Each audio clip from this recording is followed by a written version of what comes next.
pionnière mondialement reconnue dans le domaine des nanotechnologies, avec à la clé de nombreux prix internationaux. Marie-Paule Pellini, bonsoir. Et bienvenue sur TV5 Monde. Vous êtes physico-chimiste, professeur émérite à la Sorbonne. Vous sortez L'honneur de la recherche chez Plomb, sous-titre. Que se passe-t-il donc dans la tête d'une chercheuse de renommée mondiale? Je vous pose la question, que se passe-t-il dans votre tête?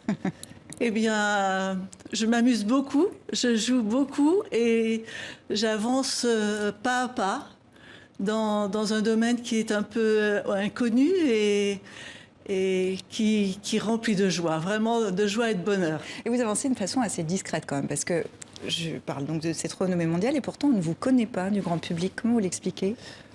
Je pense que les chercheurs n'intéressent pas la société aujourd'hui en France. Et c'est peut-être parce qu'on ne sait pas la vendre, on ne sait pas aussi dire combien les choses sont importantes. Mais je pense qu'on n'est pas très reconnu. Regardez, quand vous avez un prix Nobel français, on en parle 10 minutes à la télévision. Et puis on oublie, personne ne le connaît. Bon, on va faire connaissance. Dans ce livre, vous revenez sur votre parcours. Vous allez aussi pouvoir nous vendre un petit peu votre matière. Vous êtes une spécialiste des nanomatériaux. Vous développez des recherches pluridisciplinaires dans ce domaine. De quoi on parle? Alors, ce qu'on fait, c'est qu'on fait des matériaux tout petits. On les assemble comme des oranges bien calibrés. On les assemble et on crée des cristaux de nanomatériaux. On remplace les atomes par des nanomatériaux. Et on a des cristaux. Et ces cristaux-là ont des propriétés qui ne sont pas celles du nanomatériau, qui ne sont pas celles de l'atome intervenant dans le nanomatériau, mais qui sont là propres à cet assemblage. Mais qui servent à quoi? Alors, qui peuvent, là, très récemment, nous venons de publier, je viens de sortir un brevet, et nous venons de publier un travail sur l'implication de ces systèmes-là. Ils peuvent jouer le rôle de nano-radiateurs ou peut-être des implications dans le domaine de la biomédecine. Et puis dans les cellules cancéreuses, cancérologie. Voilà, exactement. Marie Curie est une figure tutélaire pour vous, c'est ce que j'ai lu. Pourquoi? Parce qu'elle n'avait pas beaucoup de moyens, comme je n'en ai jamais eu. Et pourtant, elle a vraiment fait elle a apporté à la société quelque chose de fantastique. Et bien voilà, c'est un bel exemple. Mais vous avez même dit, j'aurais aimé faire de la science au temps de Marie Curie, c'était mieux avant? Ou c'est pourquoi? Parce qu'elle a ouvert la voie aux chercheuses? Qu'est-ce qui vous fascine? Principalement parce elle n'avait pas de moyens, elle essayait de trouver les choses les plus simples, de façon les plus simples possible, et elle essayait d'avancer. C'est une pionnière aussi pour les femmes. Et ce côté de challenge, ce challenge quotidien, pour moi, est une merveille. C'est une pionnière qui a ouvert la voie aux femmes. Est-ce que vous dites, vous, dans votre livre, que la place des femmes varie en fonction des pays? Ah oui, beaucoup. Exemple? Exemple, aux États-Unis, c'est à peu près 50-50. Parité, égalité? Parité, oui.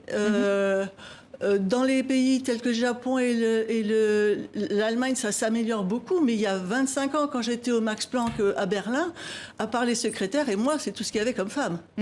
C'est un monde assez misogyne, quand même. Vous citez dans votre livre ce membre du comité Nobel qui dit que les hommes sont nettement plus intelligents que les femmes devant une audience. Mais c'est évident. Regardez, 4% de femmes Nobel, à peu près, ou 5, et tout ça, le reste, 96% d'hommes. Les femmes sont sous les radars? Sous les radars, toujours. Un peu à cause d'elles, hein, parce qu'elles montrent moins leur nez que les hommes, peut-être, mais elles sont sous les radars. Ouais. Bon, vous avez bien fait de venir montrer votre nez ici pour faire avancer la cause. Femme ou homme, peu importe, personne n'échappe au coup bas, au vol de découverte. À vous dire, c'est quand même un univers impitoyable, celui de la recherche. Mais c'est le même univers que dans toutes les sociétés. Ce que j'ai voulu essayer de montrer, c'est que le chercheur n'est pas un élément différent de notre société. Il est dans la société et il peut aussi... c'est quelqu'un de partie prenant de la société et avec les défauts et les qualités de toutes les sociétés. Je pense aux journalistes, aux professeurs de lycée, aux chefs d'entreprise. Dans les entreprises, c'est pareil. Alors, on va profiter de votre présence pour avoir votre regard de chercheuse aussi un peu sur l'actualité. Vous êtes membre du comité de l'International Scientific Journals. En 10 mois, on a trouvé plusieurs vaccins contre la Covid-19. Trouver un vaccin aussi rapidement, c'est bien, c'est pas bien? Comment vous voyez les choses? C'est là où la recherche est quelque chose de fantastique. C'est que vous ne pouvez pas jamais savoir si vous allez trouver demain, dans 10 ans ou dans une minute.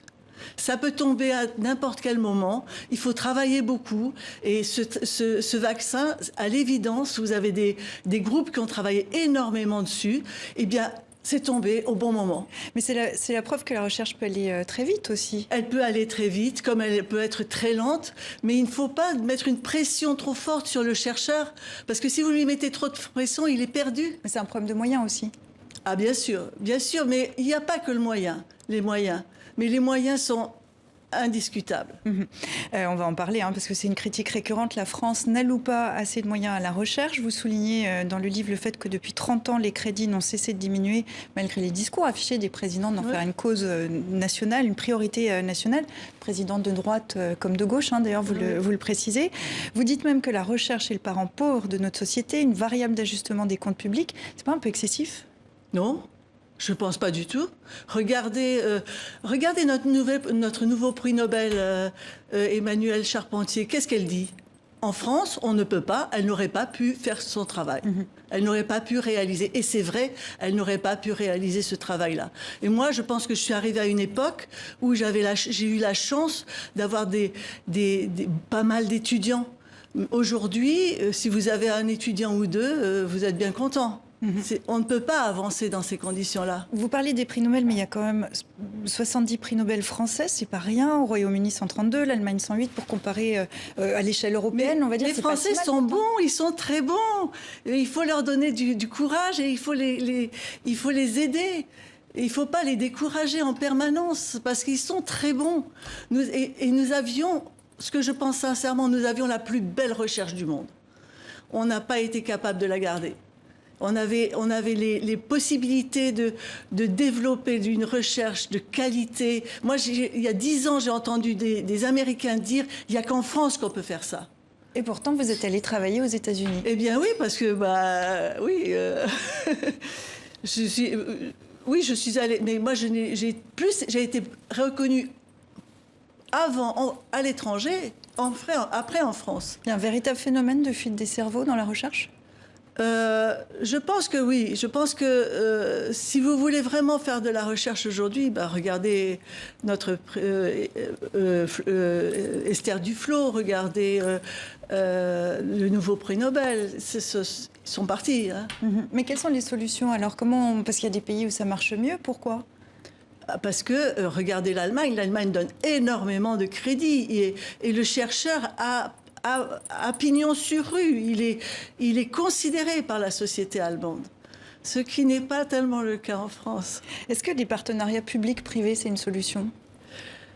Oui, à condition que le public estime que l'État n'a pas à payer les salaires pour travailler pour eux. Voilà. Pour conclure, en prologue, vous écrivez, j'en fais un résumé. Le chercheur est un créateur, un rêveur, mais la communauté scientifique évolue avec son temps et ses codes changent. Chercheur devient alors un métier, la science se transforme peu à peu en business. L'envie d'apprendre, de comprendre et d'avancer régresse, c'est un constat amer. Et oui, parce que le chercheur est comme tout le monde, il a besoin d'être reconnu. Et s'il n'est pas reconnu, qu'est-ce qu'il va faire ? Il va devenir un sachant. Il va essayer de montrer qu'il est reconnu d'une autre façon. Et il perd son métier, il perd sa joie de vivre aussi. La possibilité de créer, il la perd. La recherche, c'est un peu un sacerdoce pour vous ? Ah, c'est merveilleux. Merci infiniment d'être venu partager votre passion sur le plateau de 64 minutes. Je rappelle le titre de votre livre, L'honneur de la recherche chez Plomb. Merci beaucoup, Marie-Paule Pileni. À bientôt. Merci.